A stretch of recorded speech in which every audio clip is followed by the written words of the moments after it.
ચાલો, બધાને પ્રણામ. જય જિનેન્દ્ર.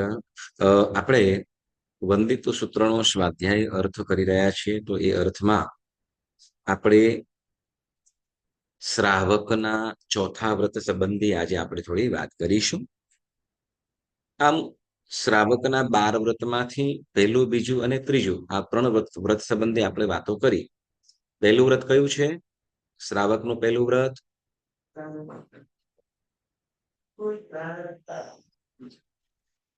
પ્રાણાતિપાત વીરમણ અણુવ્રત.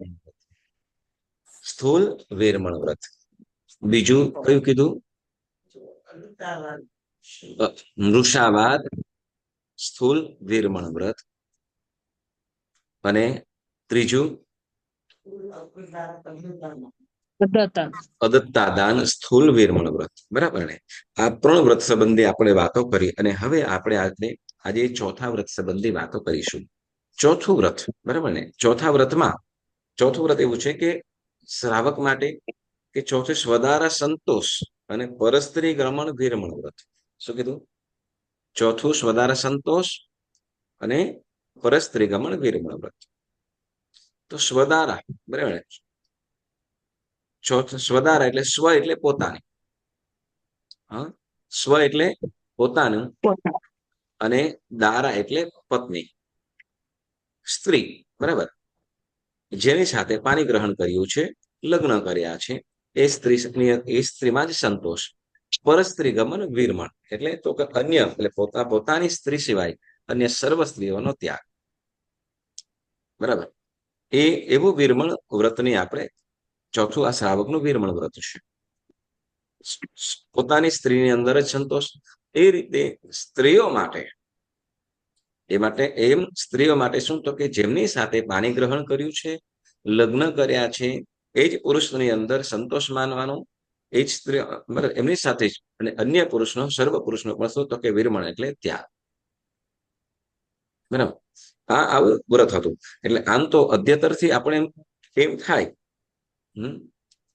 પ્રશ્ન એક થાય કે ચોથું સ્વદારા સંતોષ અને પરસ્ત્રી ગમન વિરમણ વ્રત. બરાબર? ચોથે સ્વદારા સંતોષ એમ કીધું, તો અહીંયા એના પાછળનું કારણ છે શું? તો કે આ ભોગો છે, બરાબર ને, જેટલા પણ કદાચ થતા હોય એ ઓછા જ પડે. છતાં પણ એટલે જેટલું પણ બ્રહ્મચર્યનું પાલન થાય એના માટે પુરુષાર્થ કરવાનો છે. એટલે ગૃહસ્થપનાના જીવનની અંદર સારી રીતે અને બ્રહ્મચર્યનું એમાં પણ વિશેષ પાલન કરી શકાય, એ અર્થે આપણે આ ચોથા વ્રત સંબંધીની વાતો કહેવામાં આવે છે. ચાલો આપણે સાંભળીએ શું કે છે. કે સ્વદારા એટલે પોતાની સ્ત્રીમાં જ સંતોષ અને અન્ય સ્ત્રીઓનો ત્યાગ. બરાબર? હવે શું કે છે? અર્થમાં આપણે જોડાઈશું. આપણે પેલા ગાથા બોલી લઈએ. ચૌથે અનુવયમી નિચમ પરદાર ગમન વિરયો આયરિયમપ્પસથે ઇત્થ પમાયપ્પ સંગેન. બરાબર ને? અને પછી શું કીધું? અપરિગ્રહિયા ઇતર અણંગ વિવાહ તિબ્બ અનુરાગે ચૌથ વયસ ઈયારે પરિક્રમે દેશી અંગ સવમ. તો આમાં આ ગાથાની અંદર પહેલા આપણે જે ચોથા વ્રત સંબંધીની 2 ગાથાઓ છે, એમાં પહેલી ગાથાની અંદર કહેવામાં આવે છે કે જે પોતાનું નથી તે પર. પોતાનું નથી તે બીજાનું કહેવાય. બરાબર? પર કહેવાય. પોતાનું નથી એટલે જેમ કે સ્ત્રી સંબંધી છે, જેની સાથે પાણી ગ્રહણ થયા છે, લગ્ન થયા છે, તો એને શું કહેવાશે? તો એ પોતાની સ્ત્રી કહેવાય. બાકી અન્ય પર કહેવાશે. બરાબર? તો એ રીતે સ્ત્રીઓ માટે પુરુષ. બરાબર ને? તો એટલે શું કે છે? તો કે જે પોતાનું નથી તે પર કહેવાય. એટલે અન્ય મનુષ્યો સઘળા અન્ય મનુષ્યો એટલે મનુષ્ય માટે સ્ત્રીઓ માટે પુરુષ. એ રીતે. અને સઘળા તિર્યંચો એટલે બધા તિર્યંચો અને સઘળા દેવો એ પર છે. બરાબર ને? હવે આમ થાય કે શું તિર્યંચો સાથે પણ અહીંયા વિષય સેવન થતું હશે? પ્રશ્ન થાય આવું. હમ. હા, હા. શું તિર્યંકો સાથે પણ આવું થતું હશે? હમ. હા, તો કે જુઓ, તિર્યંક છે ને, ધારો કે ડોગી છે કે કોઈ પણ, એની સાથે કાલું બોલીને આપણે શું કહેવાય, એની સાથે શું કહેવાય, એને લાડ કરીએ આપણે, પણ લાડ કરતા હોઈએ તો ક્યાંક ને ક્યાંક એક શું તો કે વિષયો પણ ત્યાં અલ્પાંશે ત્યાં સંતુષ્ટિ કરે છે. તિર્યંચ સાથે, બરાબર ને? અહીંયા મનુષ્ય અને તિર્યંચ, મનુષ્યો સાથે તો થાય છે, બરાબર ને? પણ તિર્યંચ સાથે પણ એની સાથે લાડ કરતા રમાડતા, એની સાથે ગાલી ગાલી અને સ્પર્શ કરતા, આવી રીતે કરતા પણ શું તો કે પોતાની જે વિકાર વાસનાઓ છે એની સાથે સેવાતી. સંતોષ. હા, યસ. સાધુ સાધ્વી જે ભગવાન તો શા માટે શું કહે છે કે ધારો કે આપણે જે ત્યાગ કર્યો છે, બરાબર ને? તો ચોથું બ્રહ્મચર્યનું પાલન, બરાબર, તો કે સ્ત્રી પુરુષ સાથે ન થાય, બરાબર, તો તિર્યંચને અડવામાં શું વાંધો? કોઈ વખત જોયા કોઈ સાધ્વીજી ભગવાન કે કોઈ સાધુ ભગવાન કે કોઈ કૂતરાને અડ્યા હોય અથવા બિલાડીને રમાડતા હોય, કેમ શું વાંધો છે? એને તો નવકાર મંત્ર પકડીને નવકાર મંત્ર સંભળાવી શું ખોટું છે? તો કે શું છે? તો કે વિષય સેવન, સાંભળજો, વિષય સેવન માત્ર વિષય સેવન માત્ર શું તો કે આપણે જે લિંગ છે એનાથી જ થયું નથી, પાંચેય ઇન્દ્રિયોથી થાય છે. વિષય સેવન, વિષય સેવન એટલે શું તો કે જે કામ વાસના છે એનું પોષણ તો કે પાંચેય ઇન્દ્રિયોથી થાય છે. પાંચેય ઇન્દ્રિયોથી. તો સ્પર્શ કરવા વડે પણ જેમ શું કહેવાય કે જેમ પશુ પક્ષીઓ હોય તો એની સાથે રમાડતા, એની સાથે તો એને જે આપણી ઇન્દ્રિયને સ્પર્શના વડે આપણે જે એને આવો ગમતું હોય, કેવું આમ થાય કે જેમ કોઈ અમુક ડોગી હોય પપીસ જેવા, હા, તો શું કહેવાય એકદમ વાળ મોટા હોય ને ગમે એવું, એની સાથે કરતા પણ શું તો કે ઇન્દ્રિય દ્વારા શું થાય છે? સ્પર્શનેન્દ્રિય દ્વારા શું થાય છે? સેવન. શું તો કે સ્પર્શનેન્દ્રિય દ્વારા સંતુષ્ટિકરણ ત્યાં થાય છે. યસ. તો એટલે કે છે શું તો કે એટલે સઘળા દેવો પણ હવે આમ કે છે કે ભાઈ સઘળા તિર્યંચો એમ કીધા, સઘળા તિર્યંચો અને તિર્યંચો સાથે પણ અમુક થતું હોય છે. બંને સારા, એવું નથી કે પુરુષો જ સ્ત્રીઓ તરફથી પણ પુરુષો તરફથી. એટલે શું કેવું કે એ ત્યાં પણ એટલે એનો પણ ત્યાગ કે છે તિર્યંચો. એ આગળ આવો એ કહું. હવે એટલે તિર્યંચો સંબંધી પણ, બરાબર, હા, કેટલાક ડોગીસ એ રીતે રાખવામાં આવે, કેટલાક શું કહેવાય કે અમુક એનિમલ્સ સાથે પણ એ થતું હોય છે. હવે પછી કે છે સઘળા દેવ દેવી, સઘળા દેવો પણ, બરાબર, સઘળા દેવો એ પણ પર છે. હવે દેવો દેવીઓ છે. હવે એવું બને કે નહીં કે સ્વપ્ન દોષ, સ્વપ્ન દોષ લાગતો હોય શું તો કે પોતે શું કે સ્વર્ગની સાથે અપ્સરાઓ સાથે સુખ માની રહ્યો છે. આવું આવું આવું બની શકે કે નહીં? આવું સ્વપ્ન દોષ આવે? થાય. એવી રીતે સમજો કે સ્ત્રી હોય તો દેવો સાથે એ કરી રહ્યા છે, આવું પણ બને. આવું કોને વિચારતા હોય? સાંભળજો, જેને જેને સર્વથા જેને ધર્મ ખ્યાલ આવ્યો છે ને, તો એ પ્રાય કરીને બહુ એવું ન થાય, એવું ન વિચારે. પરંતુ જનરલી જેમ આપણે કહીએ શું કહેવાય કે અત્યારે અમુક ધર્મો અમુક પંથ કહીએ તો એવું શું કહેવાય તો શું તો કે ભાઈ અહીંયા શું કે અમુક જહાજ કરી લે ગયા તો કે પછી તો સ્વર્ગની અંદર અપ્સરાઓ મળશે. યસ. હા, કે અપ્સરાઓ મળશે એટલે આવું એની ઝંખનાઓની અંદરથી તો એટલે અમુક શું તો કે અમુક દેવદેવીઓને અમુક દેવો પણ શું કરે છે? અમુક દેવો તો કે અમુક તો કે સ્ત્રીઓ સાથે સમાગમ કરી જાય. વળી શું તો કે અમુક દેવો છે સ્ત્રીઓ સાથે સમાગમ કરી જાય, એવી રીતે દેવીઓ સ્ત્રીઓ સાથે અને દેવો પણ પુરુષો પણ દેવીઓ સાથે સમાગમ માટે તૈયાર થઈ જાય. જેમ આવું પ્રસંગ કહીએ અર્જુનને જયારે કંઈક એને સ્વર્ગમાં જવાનું થયું, એમ કે છે કે કઈ કારણસર એને સ્વર્ગમાં એટલે મરીને આ શરીરથી સ્વર્ગની અંદર જઈ શકે? આપણે પ્રશ્ન થાય, આ શરીરની અંદર આ શરીરથી સ્વર્ગે જઈ શકે? હા, ત્યાં દૈવિક સુખોને ભોગવી ન શકે, બરાબર છે. ત્યાં એનું જે શરીર છે એવું આ શરીર હોય હા, પણ છતાં પણ શું તો એમ એ દંત કથાઓની અંદર આધારે કદાચ એ હોઈ શકે કે ત્યાં જાય છે અને ત્યાં શું તો કે વિચાર જોડે કોઈ દેવી અહીંયા અર્જુન પાછળ મોહ પામેલી છે. 5 પાંડવોમાં અર્જુન હતો, બરાબર ને? તો અર્જુન પાછળ મોહ પામેલી છે અને એને એ દેવી અર્જુન સાથે શું તો કે એની સાથે ભોગ ભોગવવાની પ્રાર્થના કરી અને તે વખતે અર્જુને શું કે સ્પષ્ટ ના પાડી. વધારે સંતોષ નામે પાણી ગ્રહણ થઈ શકે નહીં, કેમ કે તું દેવી છે, અમે મનુષ્ય છીએ, બરાબર? તો એવી રીતે શું તો કેવી રીતે પુરુષ પણ દેવીને પામવાની ઝંખ ના રાખતો. તો એવી રીતે બંને તરફથી પણ શું તો કે બંનેનો પણ ત્યાગ. અહીંયા આપણે આ ચોથા વ્રતની અંદર શું કહે છે તો કે સગડા તિર્યંચો પોતાની સિવાય પોતાના સિવાય અન્ય પુરુષ કે અન્ય સ્ત્રી સાથેનો સ્ત્રીનો ત્યાગ, તિર્યંચ, દેવ અને દેવી બધા પુરુષ માટે દેવી અને સ્ત્રીઓ માટે દેવ, બરાબર? તો હવે આવી રીતે એનો પણ ત્યાગ હોય એટલે એ રીતે એનો ત્યાગ કરવો એટલે તેમની સ્ત્રીઓ સાથે એટલે દેવ અને તેમની સ્ત્રીઓ સાથે વિષય ભોગ કરતા વિરમવું એટલે અટકવું. વિષય સેવનનો ત્યાગ તેને શું કહેવાશે તો કે પરદારા ગમન વિરતિ. પરદારા ગમન વિરતિ કહેવાશે, બરાબર?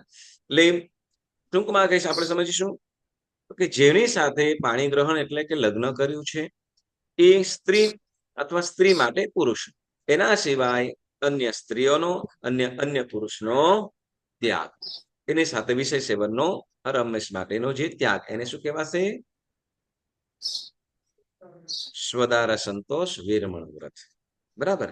હવે શું કે છે હવે બ્રહ્મચર્ય માટે 2 પ્રકારનું બ્રહ્મચર્ય એમ કે છે. શું બ્રહ્મચર્ય 2 પ્રકારે કે છે? શું કે બ્રહ્મચર્ય 2 પ્રકારનું છે કે સર્વ અને દેશ. આપણે જેમ ધર્મની અંદર 2 પ્રકારના વીરતીની અંદર 2 પ્રકારની વીરતી આવે, ખ્યાલ છે? દેશ વીરતિ અને સર્વ વીરતિ. દેશ વીરતિ અને સર્વ વીરતિ. આપણે બધા સર્વ વીરતિ વાળા બધા, બરાબર ને? ના હા, દેશ વીતી આપણે બધા કેવી દેશ વીતી એ દેશમાં પાછો દેશ. હા, ઉત્કૃષ્ટ શુદ્ધ સાવક જીવન જીવતા હોય તો એ દેશવીરતીવંત કહેવાય, દેશવીરતીવંત કહેવાય, બરાબર? હવે ઉત્કૃષ્ટમાં એ જે ઉત્કૃષ્ટમાં જે દેશવીરતી વાળાને કીધું તો એમાંથી આપણે ક્યાં? હા, એટલે બેન આપણે ક્યાં એમાં આવીએ? શું કહેવાય કદાચ ઓલું 100% ગણીએ તો કદાચ 5માં આપણો નંબર નથી આવતો એવું થાય. અરે ભગવાન, વિદેશ વીરતી એમ કે એટલે એ દેશમાં નથી આવતા. ચાલો, તો એ દેશ સર્વ અહીંયા દેશ બ્રહ્મચર્ય માટે દેશ અને સર્વ, બરાબર? સર્વ અને દેશ. હવે સર્વ કેવી રીતે તો કે તમામ શું કે છે કે હવે સર્વ વીરતી અંદર શું કે સર્વ નારીઓ, સર્વ તિર્યંચો અને સર્વ દેવીઓના ફરીથી સર્વ સ્ત્રીઓ માટે પુરુષ એમ સમજી લો, કેમ? એટલે સર્વ નારીઓ, સર્વ તિર્યંચો અને તિર્યંચ સ્ત્રીઓ અને સર્વ દેવીઓનો મન, વચન અને કાયાથી ત્યાગ કરવો તે સર્વ બ્રહ્મચર્ય છે. ફરીથી આપણે બ્રહ્મચર્ય કેટલા 2 પ્રકારે કીધું, બરાબર? સર્વ અને દેશ. સર્વ અને દેશ. હવે સર્વ બ્રહ્મચર્ય, સર્વ રીતે બ્રહ્મચર્યનું પાલન કેવી રીતે તો કે સર્વ સ્ત્રીઓ પછી સર્વ તિર્યંચ સ્ત્રીઓ. હવે સમજો કે મેલ ફિમેલ સાથે ફિમેલ હોય, બરાબર, તિર્યંચો, તો એની સાથે પણ વિશેષ સેવન કરી લેતા હોય, બરાબર? પછી સર્વ દેવીઓ, બરાબર? આ બધા એના શું તો કે મન, વચન અને કાયાથી ત્યાગ. મન, વચન, કાયાથી નો ત્યાગ કરવો તે સર્વ બ્રહ્મચર્ય છે. તે સર્વ બ્રહ્મચર્ય છે. અને હવે શું કે છે દેશ માટે અને પોતાની સ્ત્રીથી જ સંતુષ્ટ રહી બાકીની બધી માનવ સ્ત્રીઓ કે તિર્યંચ સ્ત્રીઓ તથા દેવીઓનો ત્યાગ કરવો તે દેશ બ્રહ્મચર્ય છે. બરાબર. એટલે જેમ પોતાની સ્ત્રી છે, બરાબર, પોતાની સ્ત્રી સિવાય બધી માનવ સ્ત્રીઓ, બધી આપણે બધા માનવમાં આવીએ, બરાબર ને? માનવમાં આવીએ કે નહીં? આપણે બધા માણસ છીએ ને? માણસ છીએ, માણસાઈ વગરના માણસ એમ કે હે, માણસાઈ વગરના માણસો છીએ આપણે બધા, હે ને? આપણે સાચું પણ આપણે ઘણી વખત કે આપણે એવી પરિસ્થિતિઓમાં હોય, પરિસ્થિતિ એટલે કદાચ એવું આપણું કૃત્ય એવા પ્રકારના હોય કે સાચે સાચું આપણે કહી પણ ન શકીએ. એટલે કે છે કે શું તો કે સર્વ માણસ જેને શું કે છે કે પોતાની સ્ત્રીથી જ સંતુષ્ટ રહી બાકીની બધી માનવ સ્ત્રીઓ, તિર્યંચ સ્ત્રીઓ કે અને દેવીઓનો ત્યાગ કરવો તે દેશ બ્રહ્મચર્ય છે. હવે શું કહે છે કે દેશ હજી વ્રતધારી ગૃહસ્થ, શું કે છે, વ્રતધારી ગૃહસ્થ જો સર્વ બ્રહ્મચર્ય ન પાડી શકે તો તેને આ પ્રકારનું દેશ બ્રહ્મચર્ય અવશ્ય પાડવાનું છે. એટલે શ્રાવકે, બરાબર, પેલું સર્વ બ્રહ્મચર્ય ન પાડી શકે એમ કીધું. સર્વ બ્રહ્મચર્ય ન પાડી શકે તો પછી આ દેશ બ્રહ્મચર્યનું પાલન કરવાનું કહે છે. દેશ બ્રહ્મચર્યમાં કઈ કીધું તો કે પોતાની સ્ત્રીની અંદર સંતુષ્ટિ, બાકી બધું શું તો કે માનવ સ્ત્રીઓ કે તિર્યંચ સ્ત્રી કે પછી દેવીઓ બધા એનો ત્યાગ કરવો જોઈએ. એ દેશ બ્રહ્મચર્યનું એટલે સર્વ શક્ય હોય તો શું કે છે તો કે સર્વ બ્રહ્મચર્યનું પાલન કરો. શું કે છે? સર્વ બ્રહ્મચર્યનું પાલન કરો. અને કદાચ ન થઈ શકે હોય તો કે દેશ બ્રહ્મચર્યનું પાલન અવશ્ય કરવું. હવે શું કે છે? અવશ્ય પાળવાનું. હવે ચોથા અનુવ્રતની અંદર ખાસ આ બહુ મોસ્ટ ઇમ્પોર્ટન્ટ વાતો છે, આ તમારે ખાસ આપણે બધાએ સમજવાનું છે, બરાબર, કે ચોથું અનુવ્રત ધારણ કરનાર, ચોથું અનુવ્રત ધારણ કરનાર શ્રાવકે શું તો કે કેટલાક દિવસોની અંદર ચોક્કસ શું તો કે જે પોતાની સ્ત્રી સાથે પણ અમુક શું કહેવાય તો કે એની સાથેનો પણ વિષય સેવનનો ત્યાગ કરવો જોઈએ. તો આપણે અતિચારની અંદર ચોથા વ્રતની અંદર આવે છે શું તો કે શું કહેવાય, આઠમ, ચૌદસ અનેરી પર્વતિથિના નિયમ લઈ ભાંગ્યા એવું આવે, બરાબર ને? તો અહીંયા એ વાત પણ જણાવે છે કે ક્યારે ક્યારે ચોક્કસ અવશ્ય શું કહે તો કે દેશ બ્રહ્મચર્યનું પાલન કરનાર જે શ્રાવક શ્રાવિકા છે એ પણ આ ચોક્કસ આ પર્વતિથિઓની અંદર બ્રહ્મચર્યનું પાલન કરવું. તો એ કયા કયા દિવસો છે આપણે જાણીએ. એના સિવાય પણ, બરાબર, આ ઓછામાં ઓછો આટલા દિવસો ચોક્કસ કરવું એમ કે છે. શું કે છે તો કે પેલું શું કે છે કે પર્યુષના પર્વ, પર્વાધિરાજ પર્યુષણ પર્વમાં શું તો કે ચોક્કસ આ શું તો કે બ્રહ્મચર્યનું પાલન કરો એમ જણાવે છે. કયું? પર્યુષણા પર્વ એટલે પર્યુષણા પર્વ, બરાબર. પછી કે છે ચૈત્ર માસની અને આસો માસની શાશ્વતી આઈંબિલના જે દિવસો છે આ અતિ પવિત્ર પાવન દિવસો છે કે જેમાં આપણે આત્મ સાધનાની અંદર જોડાઈ શકીએ છીએ, બરાબર. તો આ દિવસોની અંદર ચોક્કસ કરે છે. પછી કે છે પર્વતિથિઓ,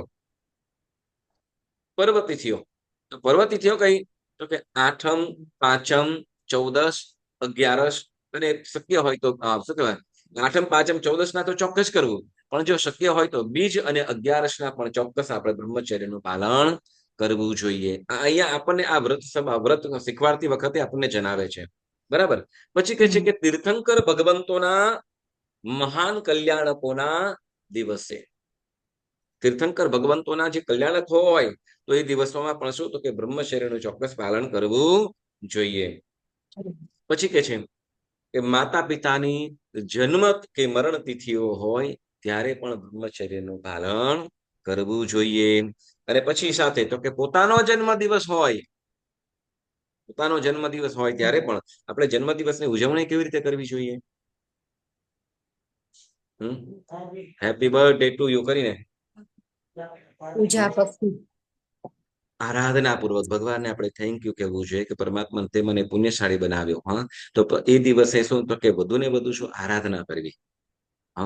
હવે જો આપણે એવું કરતા હોય ને કે શું કે જન્મ દિવસના દિવસે આપણે પાર્ટી કરીએ, બરાબર, પાર્ટી કરીએ, બધા ઇન્વાઇટ કરીએ, અભક્ષ્યનું સેવન થાય, રાત્રિ ભોજન થતું હોય, તો બોલો એ જન્મ દિવસ આપણા માટે એ સારા માટે છે કે પછી અનેક પાપોનો ભંડોળ ભેગો કરવા માટે?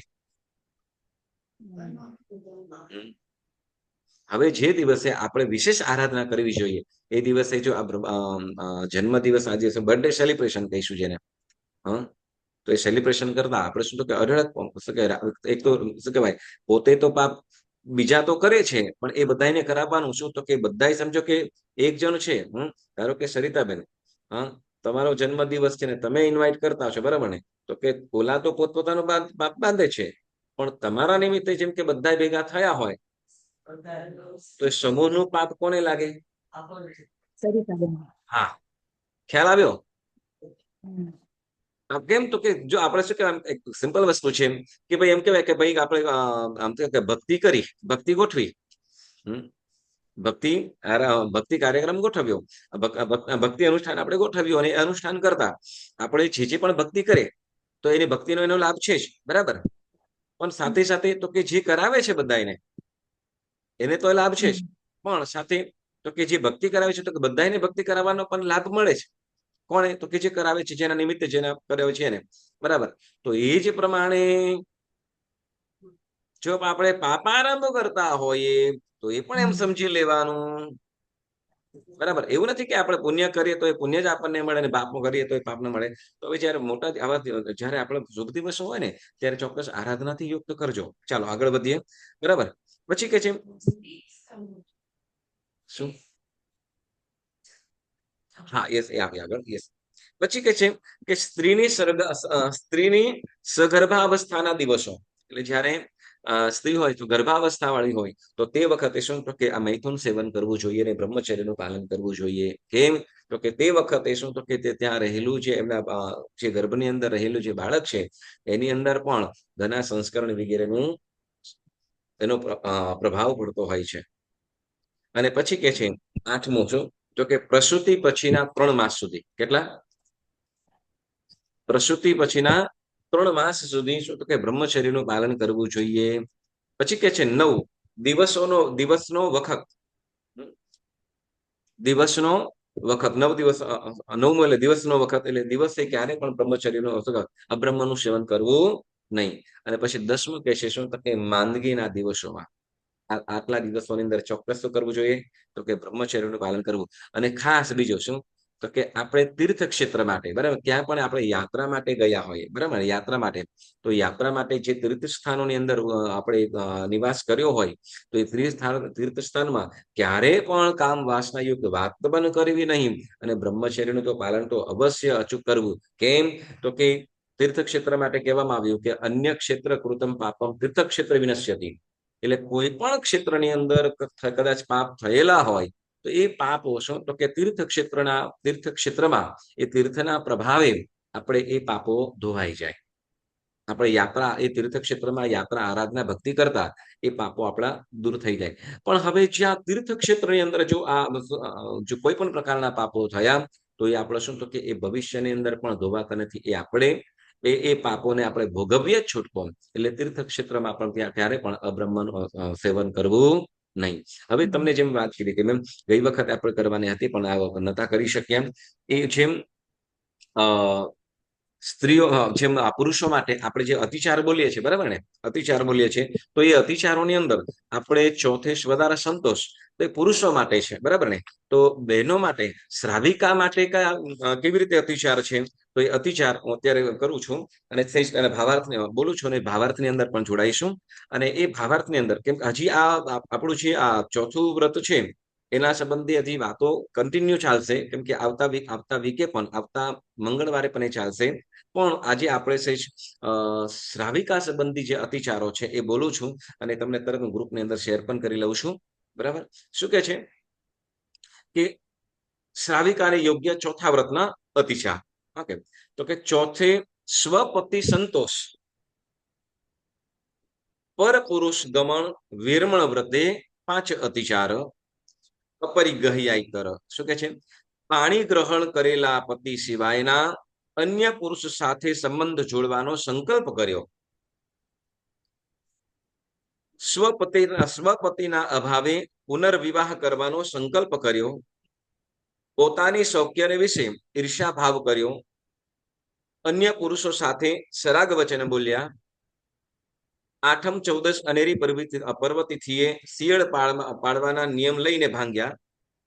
વરવહુ વખાન્યા, કુવિકલ્પ ચિંતવ્યો, પરપુરુષ અંગોપાંગ નિરખ્યા, પરાયા વિવાહ જોડ્યા, કામ ભોગતને વિશે તીવ્ર અભિલાષ કર્યો, નાની વયના પુત્ર પુત્રીના લગ્ન કર્યા, અતિક્રમ વ્યતિક્રમ અતિચાર અનાચાર સુહણે સ્વપ્નાંતર હુવા, કુસ્વપ્ન લાદ્યા, નટ વીટ પુરુષ સાથે હાસુ કીધું, પુનર્વિવાહ કરાવ્યા, કામવશ થઈને અનેક પ્રકારની કુચેષ્ટાઓ કરી. ચોથે સ્વપતિ સંતોષ, વ્રત વિષયો અને રોજ કોઈ અતિચાર, પક્ષ દિવસ માહી, સૂક્ષ્મ પાત્ર જાણતા જાણતા હું હોય તે સમય મનોચન ગાય કરે ઈચ્છામી દુકડમ. તો આ શ્રાવિકાના વ્રતો કીધા. હવે સહેજ 2 મિનિટ આપણે ભાવાર્થમાં પણ જોડાઈ જઈશું. શું કે છે તો કે પાણી ગ્રહણ કરેલા પતિ સિવાય અન્ય પુરુષ સાથે સંબંધ જોડ્યા. બરાબર ને? આ પુરુષો માટે પણ આવેલું છે. બરાબર, કે પાણી ગ્રહણ અન્ય પુરુષ સાથે સંબંધ જોડવાનો સંકલ્પ કર્યો. બરાબર, કે પછી શું કીધું? ગુજરાતી આપણને સાવ સમજાય જેવું છે. બરાબર ને? અને પછી સ્વપતિના અભાવે પુનર્વિવાહ કરવાનો સંકલ્પ કર્યો. સ્વપતિનો અભાવ એટલે કદાચ નથી, અથવા કઈ પરદેશ નીકળી ગયા છે, કઈ પહેલાના સમયમાં પણ અને અત્યારે પણ ઘણી વખત થાય એવું શું કે વર્ષ 2-2, 3-3 વર્ષ સુધી શું તો કે પોતાના પતિ કદાચ બહાર ગામ ગયા હોય, ગમે તે કદાચ બહાર જવાનું કારણ શું હોઈ શકે? કેમ કે શું તો કે ઘર પરિવાર ચલાવવું કઈ સહજ નથી. આજે શું કહેવાય કે આજે તમે આપણે બધા તમે તો લગભગ કદાચ આવી ગયા રીતે, પણ શું કહેવાય કે તમારા સાસુ સસરા જયારે હતા અને એ લોકો આવ્યા કે 5-5 વર્ષ સુધી કદાચ ઘરે ન ગયા હોય એવું બને. બરાબર, જેમ શું તો કેમ ઠામ ઠેકાણું હોય નહીં, સાવ પરદેશમાં નીકળવાનું થાય. તો કદાચ શું કહેવાય 2-2, 3-3 વર્ષે કદાચ કે 5-5 વર્ષે પણ ઘરે, કોઈ 12-12 વર્ષે પણ ઘરે પહોંચતા. બરાબર, તો એવા સમયની અંદર પણ સ્ત્રી શું કરતી તો કે વ્રતથી યુક્ત શું તો કે પોતે આધીન થયેલી છે, એટલે ક્યારે અન્ય પુરુષને વિચાર પણ કરતી નહીં, પરંતુ છતાંય શું તો કામ વશને થઈ. બરાબર, કામ વશને થઈને શું કરે તો કે સ્વપતિના અભાવે શું તો કે તો આના કરતા તો બીજા લગ્ન કરી લેવું સારું. હવે તો શું કહેવાય, હવે તો આ પશ્ચિમી સંસ્કૃતિ એવી થઈ કે પશ્ચિમી વાયરાઓ કહીએ, તોફાનો કહેવાય કે લગભગ 1.5-2 વર્ષ પહેલા, કદાચ મેક્સિમમ 4-1 વર્ષ પહેલા એક પ્રસંગ થઈ ગયો. બરાબર, આપણે મંબાસાનો કે લગ્ન થયા, આપણે નામ ના કહેવાય. બરાબર, અને લગ્ન થયા અને શું તો કે હવે મારું રાઈટ નથી થતો, છોકરીને વિદેશમાં જવાની ઈચ્છા, અને તે વિદેશમાં રહેતો છોકરો, એટલે એની સાથે લગ્ન થઈ ગયા અને એનું રાઈટ નથી થતું. ના, હવે રાઈટ નથી થતો, મારે લગ્ન મારે તોડી નાખવા છે, હવે મારે બીજા લગ્ન કરવા છે.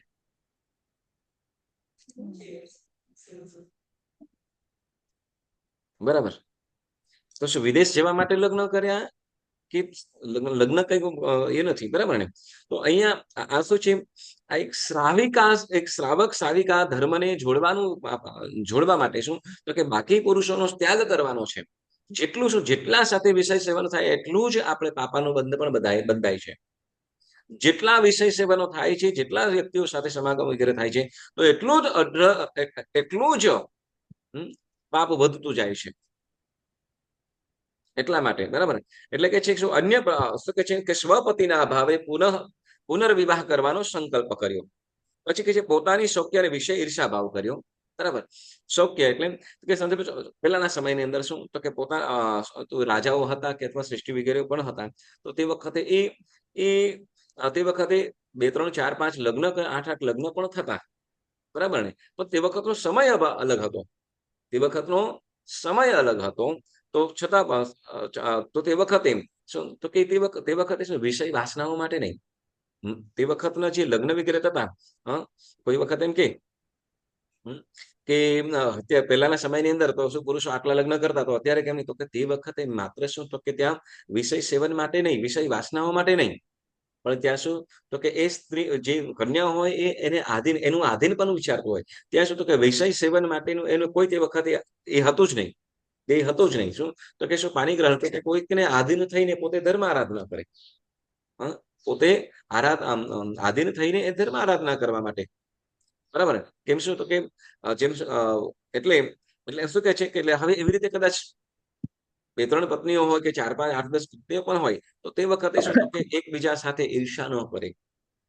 એ લોકો પણ હળી મળીને રહેતા હોય. બરાબર? કેમ તો કે એ ત્યાં વિષય વાસના વિષય સેવનનું ત્યાં આધીન હતું જ નહીં એમ. બરાબર? પછી શું કહે છે? અન્ય પુરુષો સાથે સરાગ વચન બોલ્યા. શું કીધું? અન્ય પુરુષો આ કોના માટે આપણે તો એ રીતે આ પુરુષો માટે પણ છે. બરાબર ને?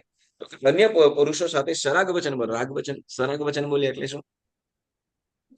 ખરાબ નહીં, સરાગ. આમ સરાગ રાગ એટલે રાગથી. જેની અંદર પોતાના તરફ આકર્ષાય હમ. એવા વચનો બોલવા. જેને આપણે વ્યંગ વચન અથવા દ્વિઅર્થી વચન કહીએ. ડબલ મિનિંગ એમ જ કે ને ઇંગ્લિશમાં. હા, તો એવા દ્વિઅર્થી અથવા વ્યંગ વચન બોલવામાં આવે કે જે શું કામ વાસનાને પણ જાગૃત પોતાના તરફ આકર્ષાય એવા વચનો બોલ્યા. પછી કે છે આઠમ ચૌદસ અનેરી પર્વતીથીના નિયમ લઈ ભાંગ્યા. એટલે આઠમ ચૌદસ સાથે સાથે તો કે આપણે જ્યાં 10 કીધા ને એ પણ સમજી લેવાનું. પર્યુષણા પર્વ, બંને ઓળી, પછી તીર્થક્ષેત્રની અંદર, પછી હા પર્વતિથિઓની અંદર, પ્રસૂતિ સગર્ભાવસ્થાની અંદર, વળી માંદગીમાં, પછી મા બાપની તિથિઓ. હા માતા પિતાની જન્મ મરણની તિથિઓ હોય, પોતાનું જન્મ તિથિ હોય તો આવા સમયની અંદર શું તો કે તે વખતે બ્રહ્મચર્યનું પાલન કરવું. પણ એની એવા સમયની અંદર કરવું જોઈએ નહીં. પછી કે છે વર વહુ વખાણ્યા. વર વહુ વખાણ્યા એમ કીધું શું? પછી કીધું કામ ભોગને વિશે તીવ્ર અભિલાષ કીધું. પછી શું વિચારવું? પર પુરુષના અંગોપાંગ નિરખ્યા. પર પુરુષના અંગોપાંગ નિરખ્યા. અંગોપાંગ એટલે તો કે શું તો કે શરીરને પણ તાકીને જોવું. તો એ આવું ક્યારે થાય તો કે એ જોવા વડે વિકાર વાસનાઓ છે ને આંખથી શરૂઆત થાય. ક્યાંથી? આંખથી શરૂઆત થાય. એટલે આપણે હંમેશા શું કે છે કે દેરાસરમાં જઈએ કે ધર્મ ક્ષેત્રની અંદર જઈએ, મર્યાદા સભર વસ્ત્ર આપણે પહેરીને જવા જોઈએ. મર્યાદા સભર વસ્ત્ર. કેમ તો કે આ મર્યાદા સભર હોઈએ ને તો તે વખતે આપણે કદાચ આપણે કે તો એ તો એ લોકોના વિચાર. આપણે શું કરીએ તો કે નિમિત્ત આપણે છીએ. નિમિત્ત આપણે છીએ. તો એ નિમિત્તનું કારણ પણ શું કામ આપણે બનવું?